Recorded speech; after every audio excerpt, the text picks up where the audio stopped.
Third exclusive వార్త లోక్సభ ఎన్నికల్లో తెలంగాణలో కాంగ్రెస్ ని 14 సీట్లలో గెలిపించడమే లక్ష్యంగా పెట్టుకున్నారు ముఖ్యమంత్రి రేవంత్ రెడ్డి. అందుకు తగ్గట్టుగానే వ్యూహాత్మకంగా ముందుకు సాగుతున్నారు. పార్లమెంట్ నియోజకవర్గాల వారీగా నేతలతో సమావేశాలు నిర్వహిస్తున్నారు. ఇవాళ మంత్రులు, ఎమ్మెల్యేలు, అందుబాటులో ఉన్న కాంగ్రెస్ ముఖ్య నేతలతో రేవంత్ సమావేశం నిర్వహించారు. పార్లమెంట్ ఎన్నికల్లో అనుసరించాల్సిన వ్యూహాలపై చర్చించారు. ఎన్నికల ప్రచారంలో భాగంగా ఈ నెల 14 నుండి వచ్చే నెల 11 వరకు బహిరంగ సభలు, రోడ్ షోలు నిర్వహిస్తారు. 100 రోజుల కాంగ్రెస్ పాలనపై ఇంటింటికి తిరుగుతూ ప్రచార పత్రాలతో క్యాంపెయిన్ నిర్వహిస్తారు. అలానే ఏపీతో పాటు మహారాష్ట్రలోనూ ప్రచారం నిర్వహించనున్నారు సీఎం రేవంత్.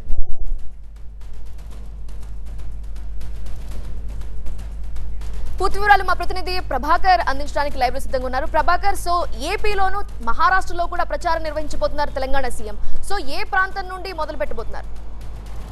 మొదటగా తెలంగాణకు సంబంధించి లోక్సభ నియోజకవర్గాల వారీగా సమీక్ష సమావేశాలు నిర్వహించబోతున్నారు. దాని తర్వాత పబ్లిక్ మీటింగ్స్ 14 నుంచి వచ్చే నెల 11 వరకు 13న పోలింగ్ జరగనుంది. సో అంతకు 48 గంటల ముందు వరకు లాస్ట్ మీటింగ్ వరకు కూడా ఒక రోడ్ మ్యాప్ను అయితే Congress party CM Revanth team అయితే రెడీ చేస్తుంది. దీనికి సంబంధించి ఈ 50 మీటింగ్స్ ఏవైతే డిజైన్ చేస్తున్నారో మొత్తం ఓవరాల్గా తెలంగాణలో ఉన్న పార్లమెంట్ స్థానాల్లో 50 మీటింగ్స్ను కండక్ట్ చేసే విధంగా ఒక రోడ్ మ్యాప్ను రెడీ చేస్తున్నారు. దాంట్లో ప్రతి పార్లమెంట్ సెగ్మెంట్లో 2 నుంచి 3 సభలు పెట్టాలి, 3 నియోజకవర్గాలకు ఒక సభను తీసుకోవాలి అనేది అయితే ప్లాన్ చేస్తున్నారు. దాంతోపాటుగా అంతకు ముందే కార్యకర్తలతో సమావేశాలు నిర్వహించడం, అట్లాగే పబ్లిక్ మీటింగ్స్ నిర్వహించడం, కొన్ని చోట్ల రోడ్ షోస్ నిర్వహించడం, మరికొన్ని చోట్ల భారీ ఎత్తున పబ్లిక్ మీటింగ్స్ లైక్ కాంగ్రెస్ అధిష్టానానికి సంబంధించిన ఖర్గే కానీ, రాహుల్ గాంధీ కానీ, ప్రియాంక గాంధీతో సభలు నిర్వహించడం, ఇట్లా రోడ్ మ్యాప్ను రెడీ చేస్తున్నారు. దీంట్లో 50 మీటింగ్స్ జరగనున్నాయి.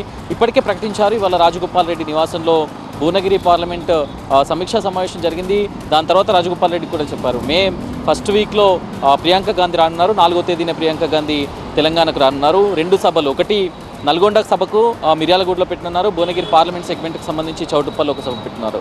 సో ఇలా ప్రతిదీ కూడా ఒక రోడ్ మ్యాప్ని అయితే రెడీ చేస్తున్నారు. దాని తర్వాత సీఎం రేవంత్ మహారాష్ట్ర అట్లాగే ఏపీలో కూడా ఫోకస్ చేయనున్నారు. మహారాష్ట్రకు ఇప్పటికే తెలంగాణకు కనెక్టింగ్గా ఉన్న జిల్లాలు ఉన్నాయి. మహారాష్ట్రతో కనెక్ట్ అయిన జిల్లాలు తెలంగాణలో ఉన్నాయి.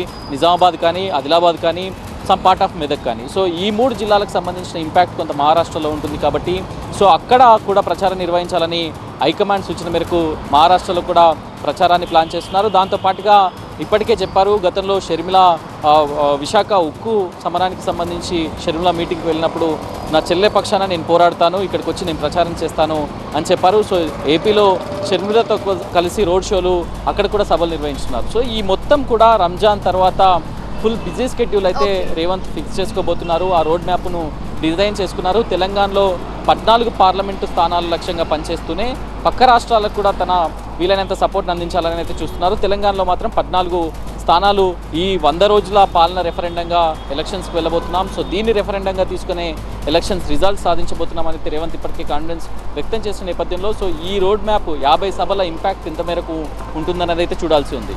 Right Prabhakar, thank you.